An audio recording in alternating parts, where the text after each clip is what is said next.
నమస్కారం యూట్యూబ్ ప్రేక్షకులకు మీ triple channel స్వాగతం. ఈరోజు మనం చేయబోతున్నాం విలేజ్ స్టైల్లో మిర్చి రోటి పచ్చడి చేయబోతున్నాం. ఒక్క చుక్క కూడా నూనె వాడకుండా దీన్ని చేయబోతున్నాం గైస్.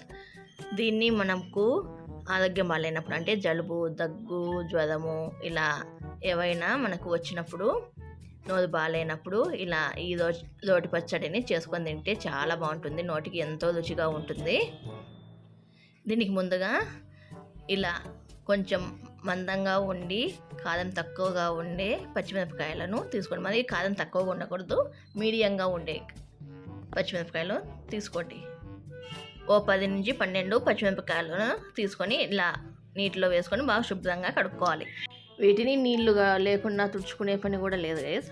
అట్లనే నీళ్ళల్లో నుంచి తీసేసి ఇట్లా ఈ వీడియో క్లిప్లో చూపించిన విధంగా ఇట్లా చేత్తోనే తుంచుకోవచ్చు. లేదంటే మీరు చాకో, కత్తెరో ఏదైనా తీసుకొని ఇట్లా చిన్న ముక్కలుగా కట్ చేసుకొని పక్కన పెట్టేసుకోవాలి. ఇప్పుడు నా దగ్గర ఒకటి చిన్న రోల్ ఉంది, దీంట్లో నేను చేస్తున్నాను. దీంట్లోకి 1 టేబుల్ స్పూన్ జీలకర్ర వేసుకోవాలి. ఈ జీలకర్రను కొంచెం బాగా మెత్తగా దంచుకోవాలి. ఇలా దంచుకున్న తర్వాత దీంట్లోకి మనం సన్నగా కట్ చేసుకున్న పచ్చిమిరపకాయలను వేసుకొని దంచుకోవాలి. కొన్ని వేసుకుంటూ దంచుకోవాలి. అది చిన్న రోలు కాబట్టి కొన్ని వేసుకుంటూ దంచుకుంటున్నాను. ఇదంతా ఇలా దంచుకున్న తర్వాత ఒక గిన్నెలోకి నీళ్లు తీసుకొని వీటిలోకి ఇలా కొంచెం లావుగా కట్ చేసుకున్న ఉల్లిపాయ ముక్కల్ని వేసుకోవాలి. 2 పెద్ద సైజు ఉల్లిపాయలు వేసుకోండి, సరిపోతుంది. ఇలా లావుగా కట్ చేసుకున్న ఉల్లిపాయలను బాగా కడుక్కొని ఇలా కడుక్కోవడం వల్ల మనకి ఈ ఉల్లిపాయలలో ఉన్న ఘాటు కూడా తగ్గుతుంది, కళ్ళకు కూడా మంటలు వేయవు. ఈ ఉల్లిపాయలను కడుక్కొని పక్కన పెట్టేసుకోవాలి. తర్వాత ఈ రోట్లోకి మనము ఒక చిన్న నిమ్మకాయ సైజు అంతా చింతపండును, నానబెట్టిన చింతపండును ఈ రోట్లోకి వేసుకోవాలి.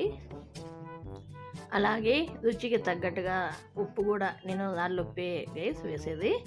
ఇలా రాళ్ళు ఉప్పును కూడా వేసుకొని దీన్ని బాగా రుబ్బుకోవాలి. ఇలా దంచుకోవాలి. అన్నీ బాగా కలిసేట్లుగా బాగా దంచుకోవాలి.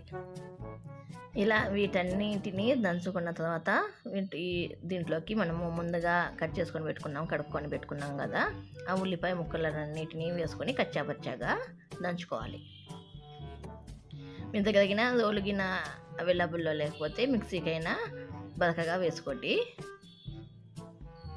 ఇలా ఈ ఉల్లిపాయలను కూడా వేసుకొని దంచుకుంటే మన పచ్చిమిర్చి రోటి పచ్చడి రెడీ గైస్.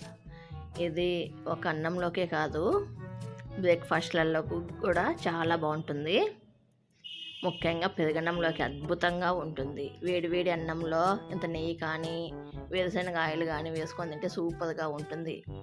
ఉప్మాలోకి అయితే ఇంకా అద్దిపోతుంది గైస్ ఈ పచ్చడి అనేది, అంత బాగుంటుంది. ఇంకా మనము దీన్ని మనకి జలుబు, దగ్గు,